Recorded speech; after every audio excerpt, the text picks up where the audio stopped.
Bismillahirrahmanirrahim. Assalamualaikum warahmatullahi wabarakatuh.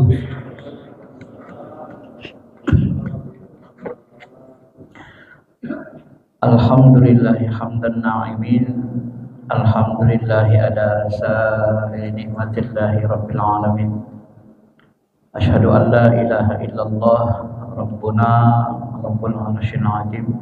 Wa asyhadu anna Muhammadar Rasulullah sayyidina sayyidil mursalin. Allahumma salli ala habibina syafi'ina Muhammadin wa ala alihi wa sahbihi ajma'in. Bapak Ibu yang dirahmati Allah Subhanahu wa taala, mari sama-sama kita mensyukuri nikmat Allah, dilapangkan hati kita, dimudahkan urusan kita, dan dipanggil kita ke rumah Allah untuk iktikaf. Iktikaf pada subuh sampai terbit matahari, kemudian kita sholat 2 rakaat. Itu apabila kita lakukan dengan ikhlas, khusyuk, maka keutamaannya, pahalanya setara dengan haji dan umroh, sempurna dalam riwayat Tirmidzi. Mudah-mudahan Allah Subhanahu wa taala juga memberikan ilmu yang bermanfaat kepada kita semua dan menjadikan kita hamba-hamba Allah yang pandai bersyukur dan juga hamba-hamba yang didekatkan kepada Allah Subhanahu wa taala. Bapak Ibu yang dirahmati Allah, lanjutan pada kajian sebelumnya membedah buku standarisasi sunnah bid'ah, melihat perbedaan antara saudara kita yang di Salafi dengan Ahlus Sunnah wal Jamaah. Katakan saja NU kalau di Indonesia kan, Muhammadiyah dan lain-lainnya. Sebenarnya antara NU, Muhammadiyah, Salafi, Jemaah Tabligh, Ikhwanul Muslimin, HTI yang sudah dibubarkan, ini sebenarnya memiliki pemahaman-pemahaman yang berbeda-beda dalam furuq memahami agama. Ya. Dan untuk memahami sunnah dan bidah ini, kita tidak bisa hanya mengandalkan ilmu hadis. Dari kunci ilmu agama ini sekarang ada istilah integrasi ilmu. Integrasi ilmu itu kita melihat satu masalah dengan berbagai pendekatan, ya, perspektif, supaya kita bisa saling memahami sebenarnya, tidak bentrok. Ini jam 5, begitu misalnya nanti jam 7, katakan saja ini hari Senin, walaupun ini hari Sabtu kan, anggap saja misalnya hari Senin. Ketika kita bangun jam 5, apa yang terpikir oleh kita? Kalau dia seorang ibu, dia akan berpikir untuk sholat dan habis itu masak nasi. Anak-anak, bapak-bapak mau kerja, anak-anak mau sekolah. Jadi yang terpikir dalam pikiran seorang ibu adalah memasak, menyiapkan sarapan. Lalu bagi seorang ayah, ketika dia melihat jam 5, apa yang dia pikirkan? Dia mau kerja, dia tidak mikirin masak. Padahal yang dia lihat sama-sama jam 5, tapi satu pikirannya beda-beda. Ya, kalau dia seorang guru, dia mau mengajar. Ya, pikirannya mau ngajar nih, gimana ke kampus ini, ke sekolah, oleh dosen ke kampus.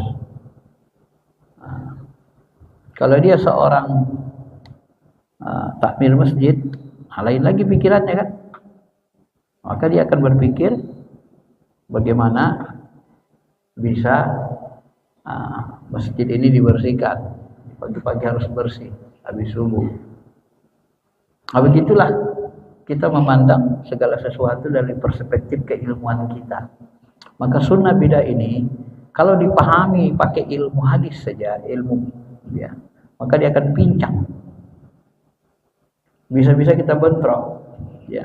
Kalau kita tidak saling memahami antara bapak yang mau kerja tadi dengan takmir masjid yang membersihin masjid, dengan ibu yang memasak nasi, masing-masing dengan urusannya sendiri egois, makanya kan terjadi bentrok.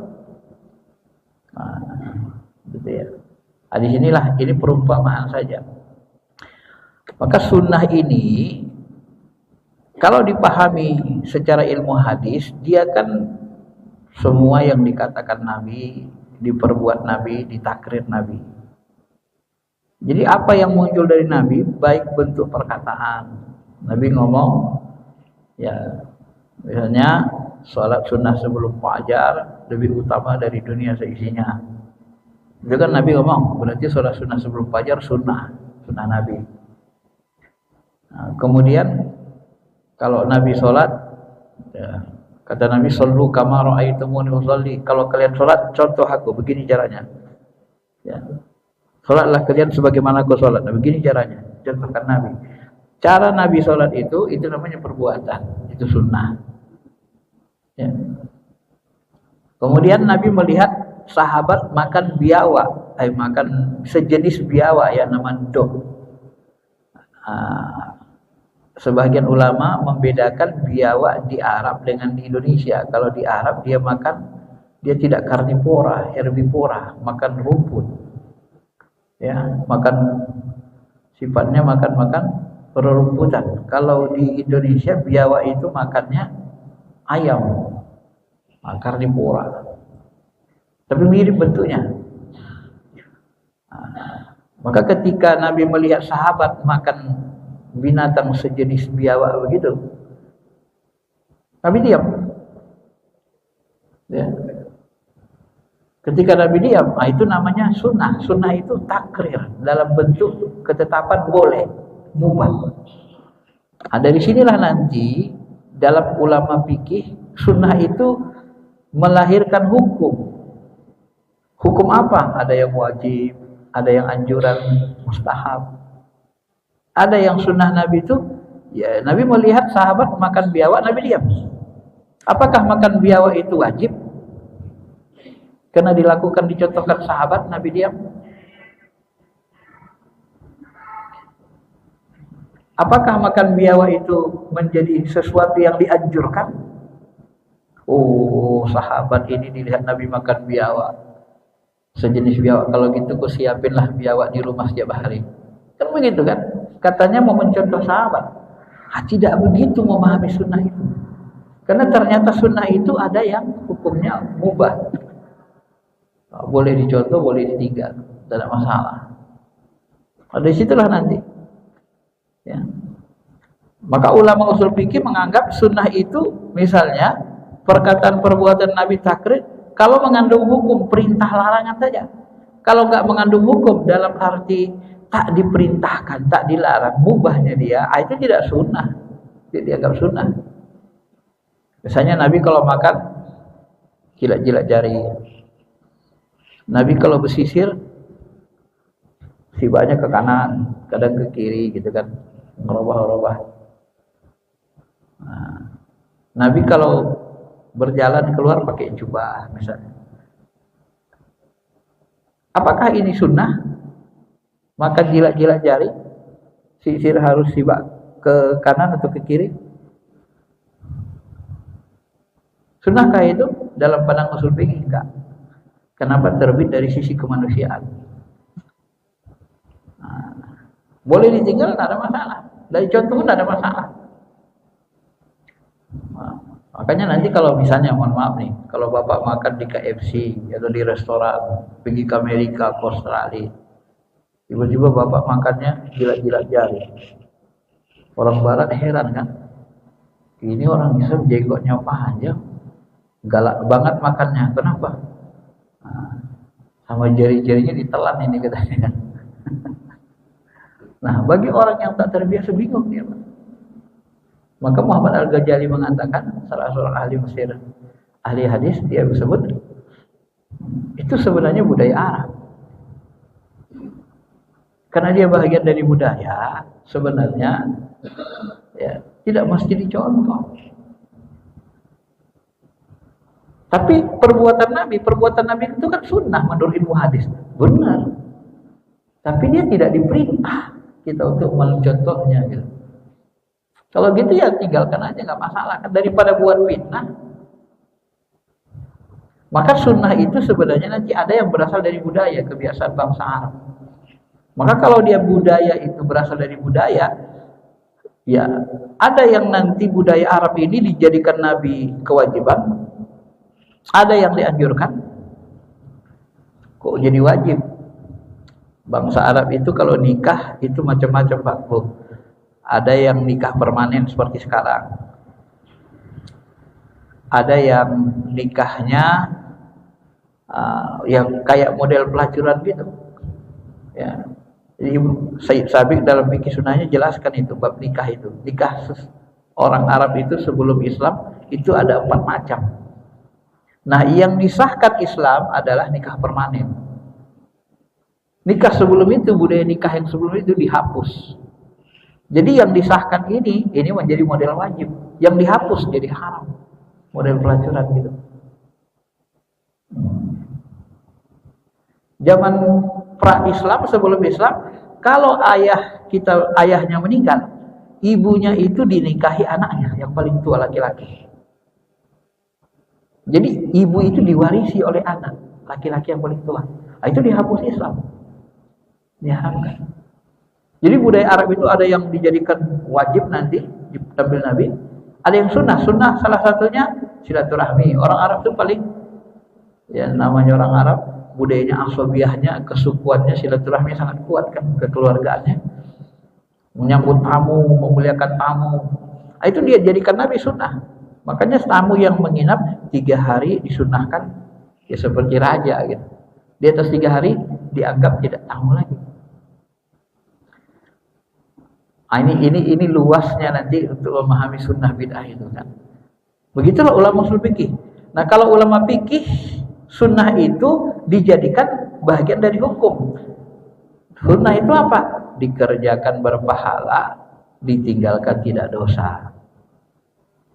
Di bawah wajib dia.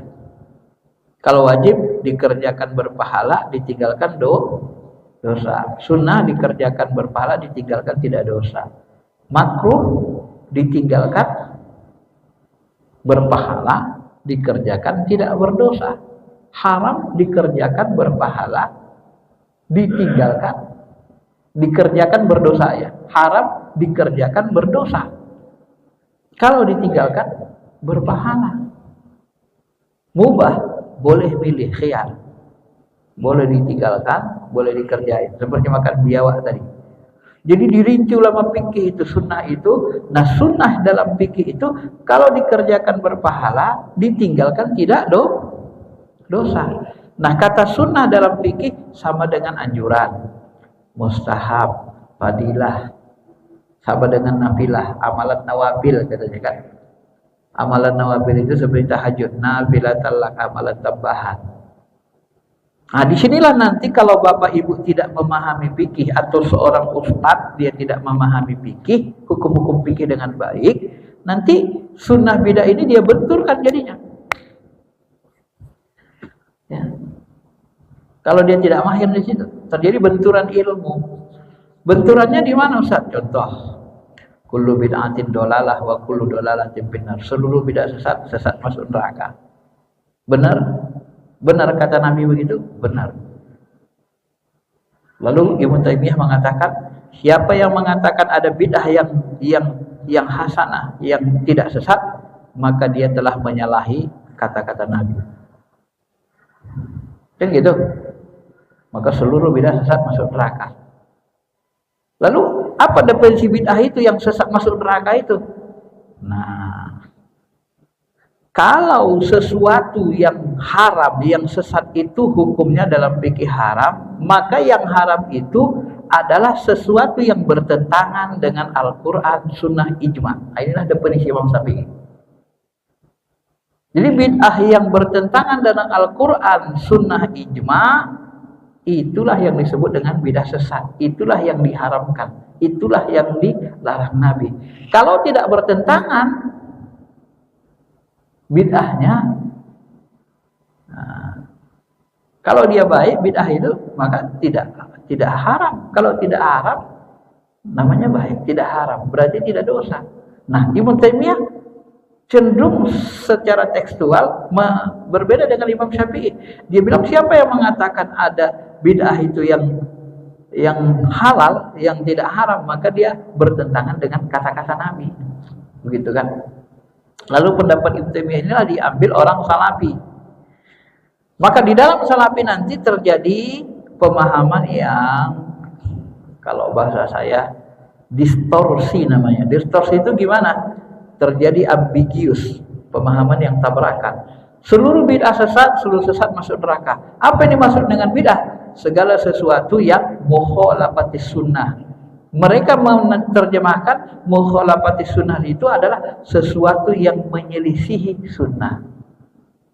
Nah, ini coba perhatikan bagus-bagus. Menyelisih sunnah dianggap mereka bertentangan dengan sunnah.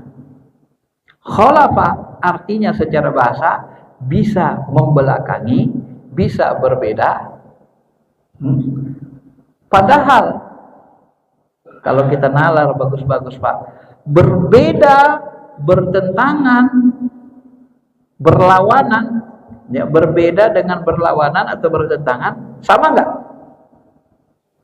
Sama nggak itu artinya? Beda kan? Ini hati-hati di sini juga, nanti kalau tidak mahir di sini terjebak dalam pemahaman.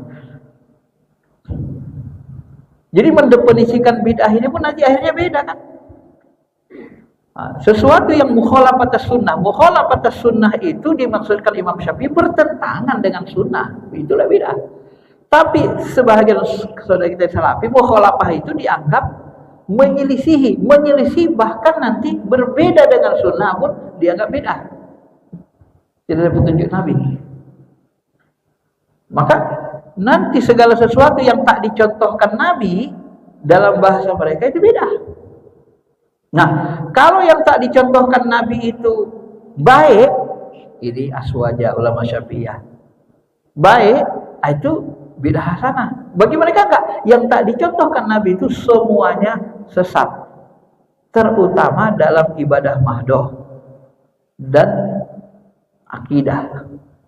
Kalau Imam Syatibi, bid'ah itu hanya ada dalam,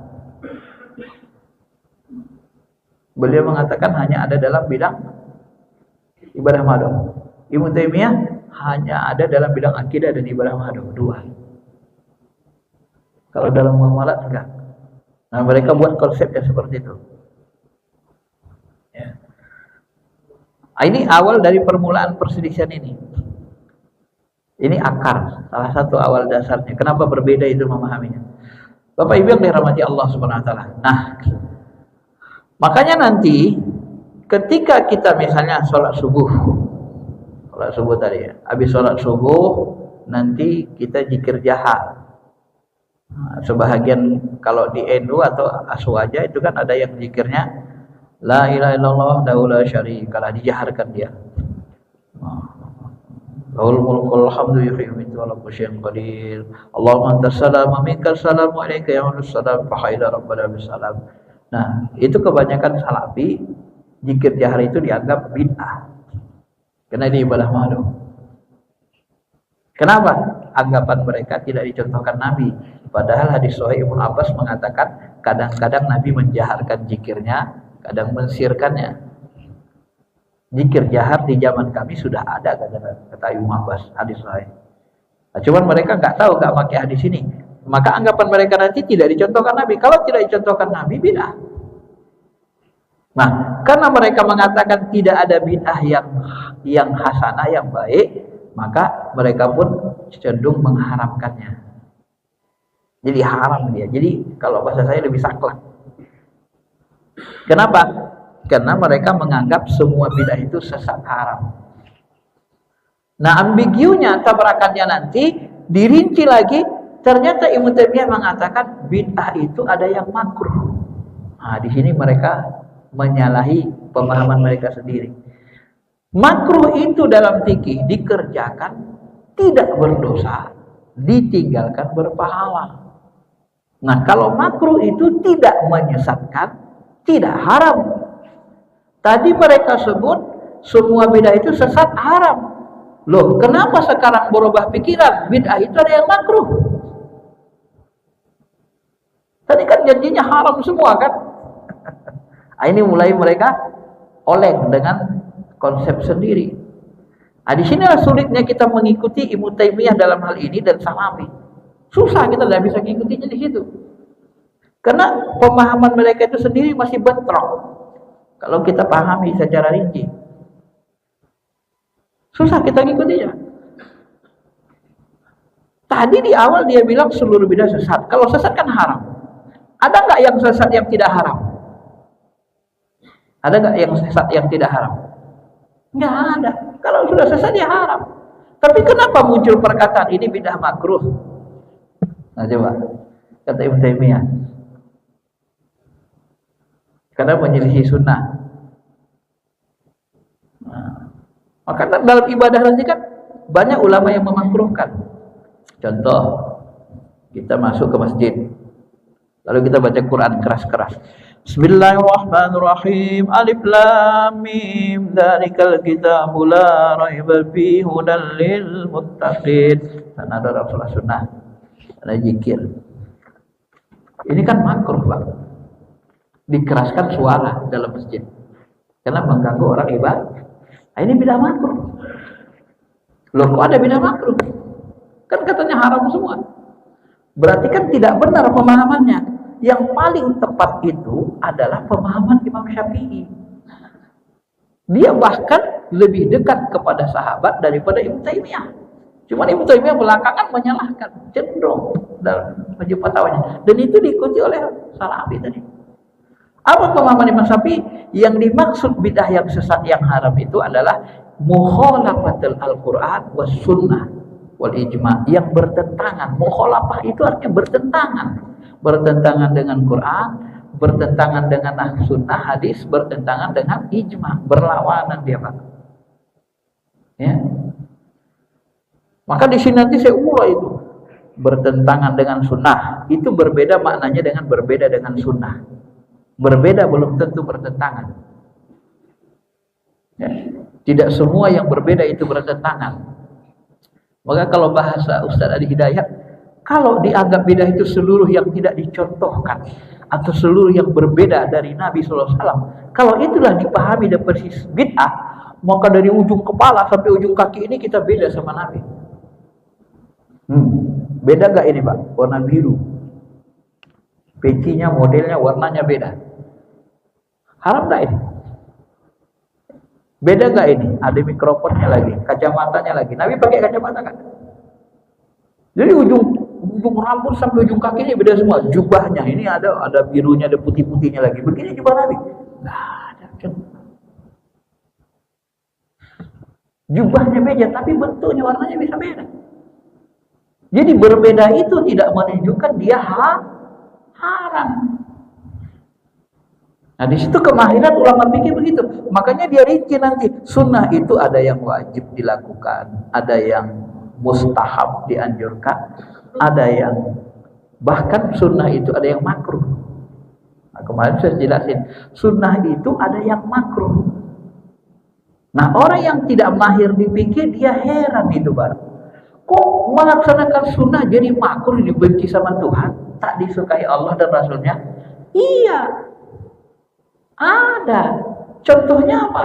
Contohnya Nabi SAW waktu bulan puasa dia cium Aisyah. Nabi SAW mencium istrinya waktu bulan puasa. Ya.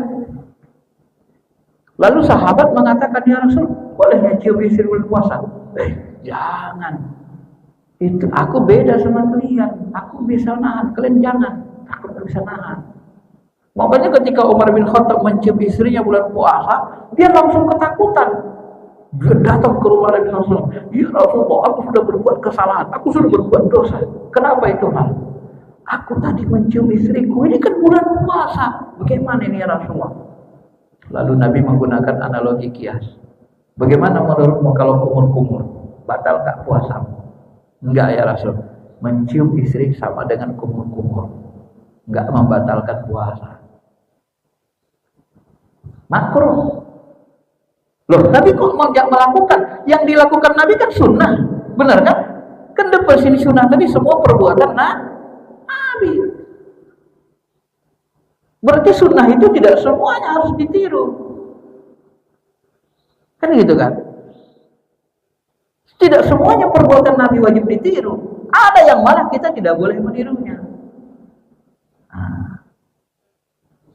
Inilah pemahaman ulama fikih itu lebih rinci dia, Pak. Kalau menurut saya ini yang tidak dikuasai benar-benar oleh orang-orang salafi gitu. Karena mereka memang, saya perhatikan ya, belum terlalu mahir dalam fikih, usul fikih. Dia lebih kepada hadisnya. Kalaupun nanti mereka sebut fikih, larinya ke hadis, fikul hadis. Dia tidak fikih mazhab. Karena mazhab itu punya metodologi dalam memahami Al-Quran Sunnah. Mereka tidak pakai metodologinya, tidak memahami, menguasai metodologinya secara rinci. Akhirnya larinya metodologi pemahamannya tekstual dia jadinya. Usul fikihnya lemah. Di situ yang menyebabkan nanti terjadi perbedaan pemahaman. Gitu. Ya. Bapak Ibu yang dirahmati Allah Subhanahu Wa Taala.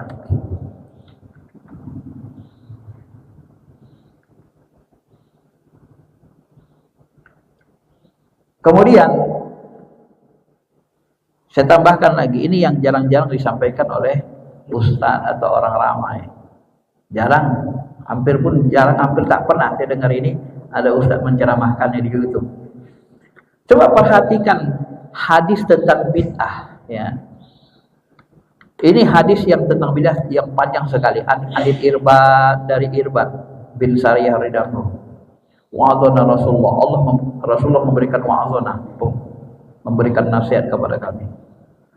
Wajilat minhal qulub, nasihat Rasul itu membuat hati kami gemetar.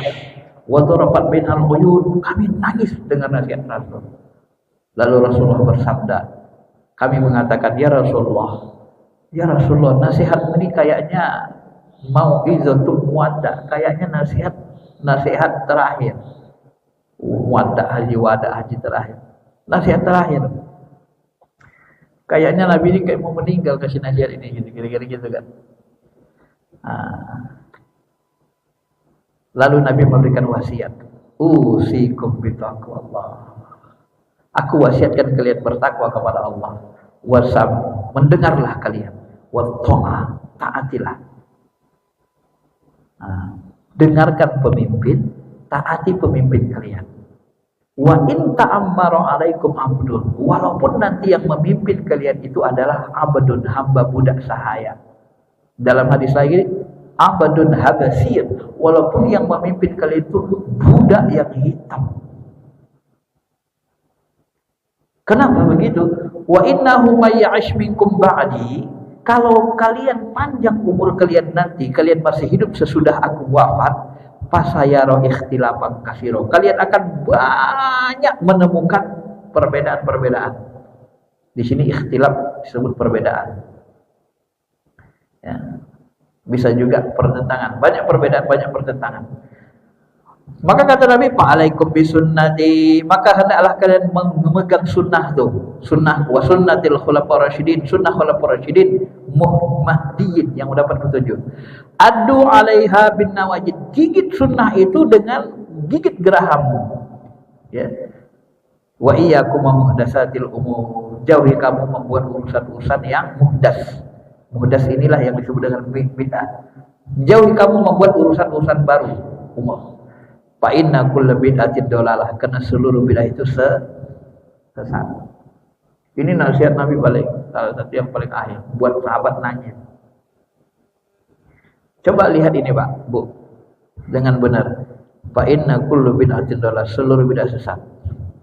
Nah, ternyata hadis ini, konteks hadis seluruh bid'ah sesat ini berkaitan dengan kepemimpinan.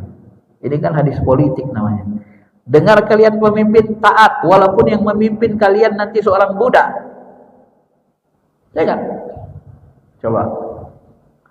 Jadi konteks hadis ini bicara kepemimpinan. Kenapa? Nanti kalau aku meninggal akan banyak perselisihan, pertentangan di antara kalian. Maka pertentangan perselisihan yang mula-mula terjadi apa? Antara Muawiyah dengan Ali. Dual kepemimpinan. Maka yang pertama, bid'ah yang pertama nanti yang terjadi sebenarnya dalam hal kepemimpinan, pemerintahan. Setelah Ali wafat, Muawiyah jadi khilafah. Setelah Muawiyah khilafah, kemudian dia robah sistem kepemimpinan itu. Yang awalnya kepemimpinan itu bentuk khilafah. Kalau Abu Bakar dipilih secara langsung, kalau Umar formatur, dia tunjuk 5 sahabat, kalian pilih nanti siapa khalifah sesudahku. Kalau Utsman, ya. Kalau Umar tunjuk, Abu Bakar nunjuk Umar. Nanti kalau aku wafat Umar gantikan ya, wasiat. Jadi satu dipilih langsung, satu wasiat, satu sistem perwakilan memilih Utsman. Ali kembali kepada pilihan langsung. Nah, Muawiyah dia tunjuk anaknya. Ini sudah berubah dia. Cenderung kepada monarki. Ya kalau anaknya soleh bagus gak masalah kan. Ternyata Yazid anaknya ini dalam sejarah nggak soleh gitu kan. Bahkan ada yang menyebut masih terlibat dalam minum khamar. Wallahu alam, tapi itu sejarah. Ya. Maka berubahlah dari khilafah menjadi sistem monarki, cenderung kerajaan. Berubah sistem pemerintahan. Maka muncullah dalam sebuah hadis, kita temukan nanti hadis yang oleh Syekh Albani sendiri mensahihkannya. Awwalu may yughayyi sunnati rajulun min Bani Umayyah. Orang yang pertama merubah sunnahku adalah laki-laki dari Bani Umayyah. Coba, siapa itu? Laki-laki Bani Umayyah siapa? Muawiyah bin Abi Sufyan, Yazid, anak cucunya, turunannya. Ini hadis sahih menurut Syekh Albani sendiri. Orang yang pertama merubah sunnah adalah laki-laki dari Bani Umayyah. Kalau begitu, yang buat bidah pertama adalah Bani Umayyah, ya Abu Sufyan, Muawiyah dan kebawahnya, atau anaknya Yazid. Wallahu a'lam.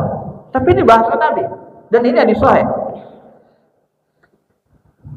Ini kan nggak pernah dengar ini mungkin kan. Nah, saya meneliti. Nah, ketika kita teliti maka muncullah pemahaman sebenarnya bid'ah yang pertama muncul adalah bid'ah dalam politik, pemerintahan. Benar? Karena berubah dari khilafah menjadi cenderung monarki, turun-temurun kerajaan. Yang terpilih bukan orang soleh. Maka Nabi membahasakan taat kepada pemimpin, ikuti sunnahku dan sunnah khulafaur rasyidin mahdiin. Coba. Jadi pertanyaannya, kenapalah ulama Ibnu Taimiyah, kenapalah ulama Imam Asy-Syatibi mengatakan bid'ah itu hanya ada dalam ibadah mahdoh, hanya ada dalam akidah. Padahal kalau kita baca hadis, bid'ah itu yang pertama adalah bid'ah dalam sistem pemerintahan. Dan hadis tentang bid'ah ini berkaitan dengan pemerintahan, ketaatan kepada pemimpin. Coba, terjadi pergeseran kan pemahaman, terjadi penyempitan. Nah, dari sinilah saya, kalau kita lihat dari fikih, dari pemahaman definisi sunnah bid'ah tadi, maka saya tidak setuju kalau bid'ah itu hanya ada dalam ibadah mahdoh, hanya ada dalam akidah, seperti Syatibi dan Ibnu Taimiyah. Kenapa? Secara ilmu mantik. Nah, ini saya sebut di awal dulu. Kita harus memahami agama ini pakai banyak ilmu. Begitu kita mendefinisikan sunnah itu perkataan perbuatan takrir Nabi, ini ilmu mantik, maka definisi itu jamik mani. Maka perkataan Nabi ada yang berkaitan dengan tauhid, akidah. Perkataan perbuatan Nabi ada yang berkaitan dengan ekonomi, muamalah, ada yang berkaitan dengan akhlak, ada yang berkaitan jinayah, menghukum, membunuh orang yang dikisos, kemudian yang merajam orang yang berzina dan seterusnya. Ada perbuatan Nabi, perkataannya berkaitan dengan munakahat, pernikahan, ada ibadah mahdoh, ada sistem pemerintahan. bagaimana strategi Nabi dalam perang dan seterusnya. Ya kan? Berarti sunnah itu kan perkataan perbuatan tentang Nabi luas. Nah, kalau sunnah itu perkataan perbuatan tentang Nabi luas, bisa berkaitan dengan tauhid, muamalat, maka bid'ah secara mantik bisa berkaitan dengan tauhid, muamalat, akhlak, jinayat, ukhuwah, munakahat, badah, semua. Mantiknya kan begitu. Kalau Bapak belajar ilmu logika mantik, pasti paham ini. Mantik itu bohong apa? Kalau kita domestikan begini, jami mani sudah tercover dia maknanya, maka sebaliknya adalah lawannya. Karena sunnah itu dalam ilmu hadis, perkataan perbuatan tentang Nabi, maka yang tidak dikatakan, tidak diperbuat, tidak ditakdir, itu bid'ah. Tetapi ketika kita berhukum, hukumnya kembalikan kepada ilmu hukum Islam, fikih syariah. Hukum melaksanakan sunnah ada 5, wajib sunnah makruh mubah haram. Hukum melaksanakan bid'ah ada 5, wajib sunnah makruh mubah haram. Saya memilih pendapat ini karena sesuai dengan semua ilmu, baik ilmu mantiknya, ilmu fikihnya, dan terintegrasi dengan ilmu hadisnya. Maka saya melihat Ibnu Taimiyah lemah, Salafi itu sangat lemah dalam memahami sunnah bid'ah. Kenapa? Karena mereka tidak kembalikan hukum sunnah bid'ah itu kepada 5. Padahal ulama sudah meneliti, maka di kalangan imam mazhab dan ulama mazhab, sunnah bidah ini tidak populer, artinya tidak diributkan. Kenapa? Karena sudah selesai dengan hukum yang 5. Jadi tidak terlalu diambil perhatian besar-besaran. Sudah dianggap selesai. Ya. Sudah selesai. Cuman Salafi itu kan digemborkan lagi kan, dipermasalahkan sebesar-besarnya. Maka nanti amalan buruk-buruk yang ada itu menjadi polemik besar dalam pandangan Salafi, dalam pandangan Aswaja. Nah, kalau makruh ya sudah dilarang, karena larangannya tidak keras, dia makruh saja, tak disukai Allah, tak disukai Nabi. Kita pun melarangnya ya gak usah keras, orang makruh aja kok. Masa kita lebih keras dari Allah dan Rasulnya? Harusnya kalau kita mau contoh Nabi, kalau Nabi keras, Allah keras, kita keras. Kalau Allah lembut, tidak keras larangnya, ya kita pun gak keras lah. Kan begitu bahasanya kan. Masa Bapak lebih keras dari Allah dan Rasulnya? Ya. Ini logika keilmuannya. Ini makanya Bapak Ibu yang dirahmati Allah Subhanahu wa taala.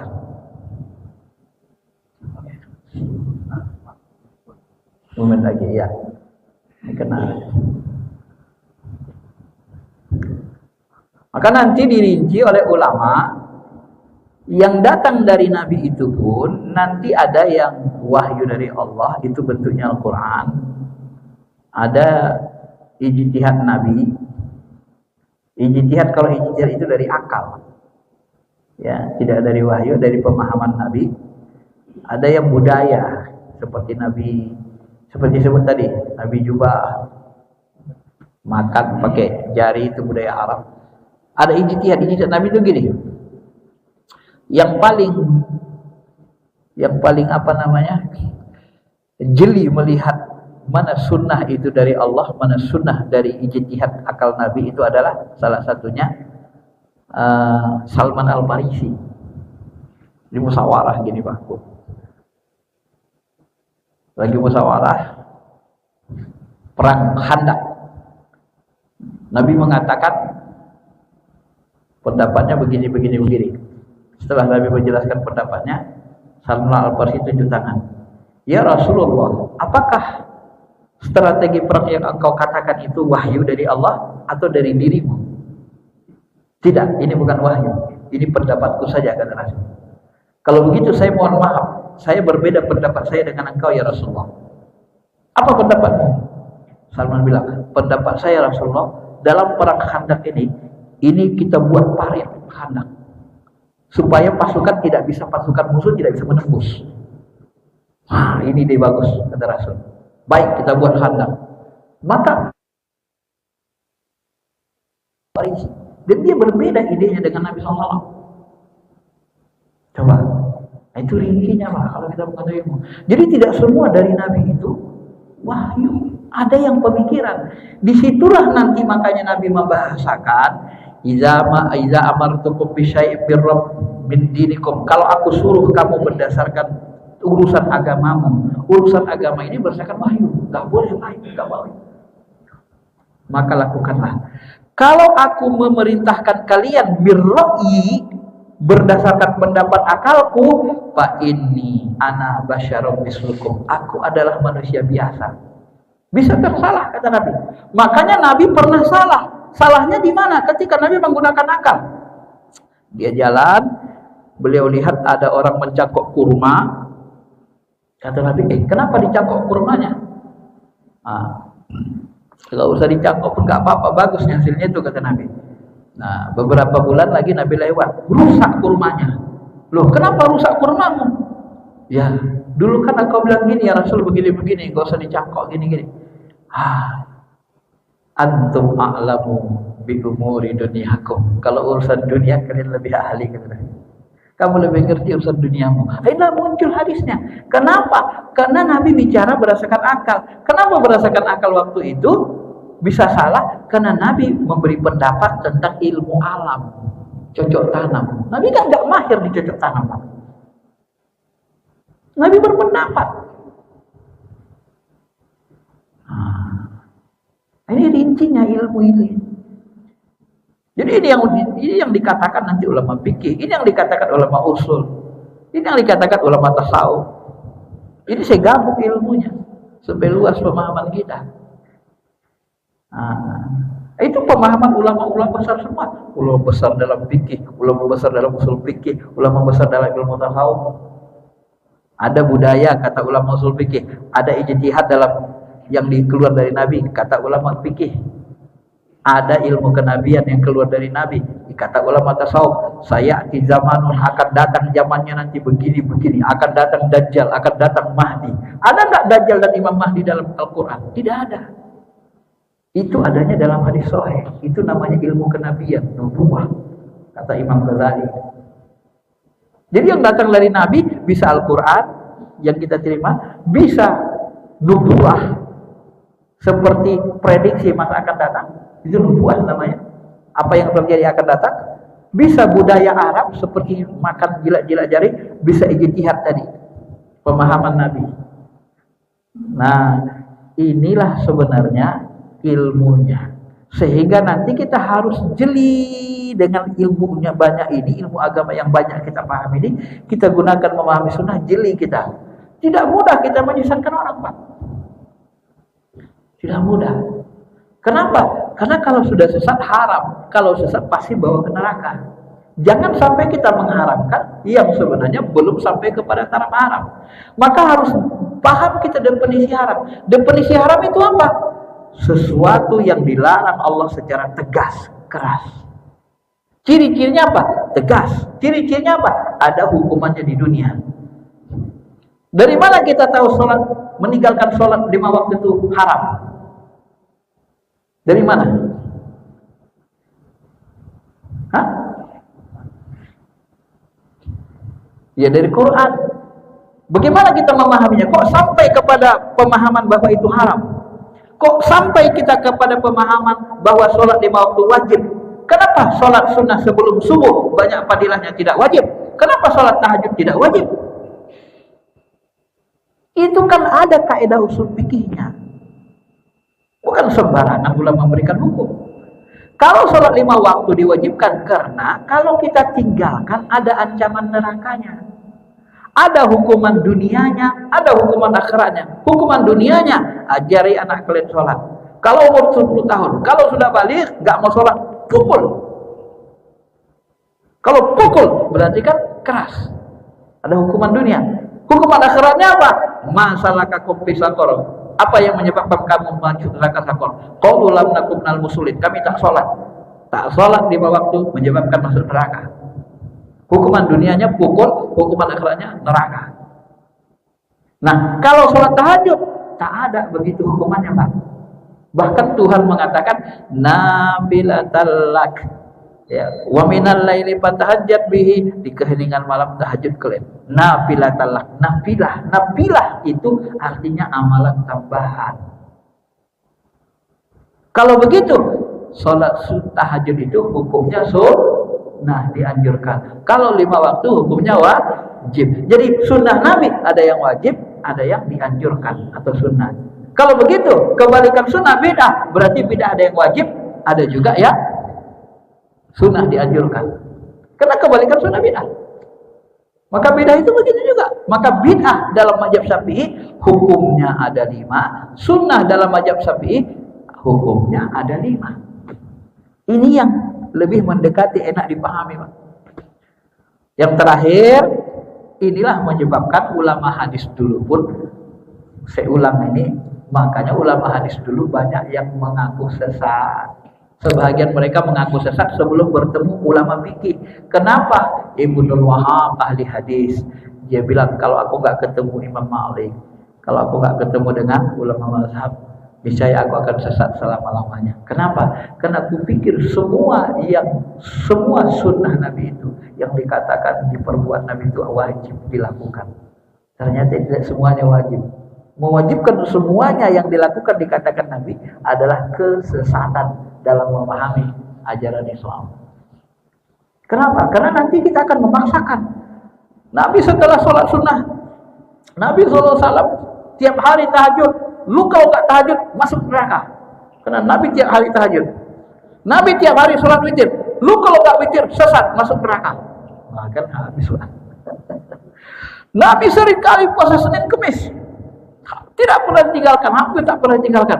Lu kalau nggak puasa Senin Kemis, lu sesat, masuk neraka. Benar? Benar pendapat itu? Malah pendapat itu yang sesat kan? Karena mewajibkan yang tidak wajib. Itu akhirnya mereka yang tersesat. Kenapa? Karena memahami sunnah tidak pakai ilmu, khususnya tidak memahami ilmu fikih, ilmu hukum Islam. Tidak membawa ilmu sunnah ini kepada ilmu fikih hukum Islam, sehingga salah-salah dalam berhukum. Ya. Oke, saya kira itu saja untuk penguatannya, merincinya dari yang kemarin. Silakan kalau ada yang mau bertanya.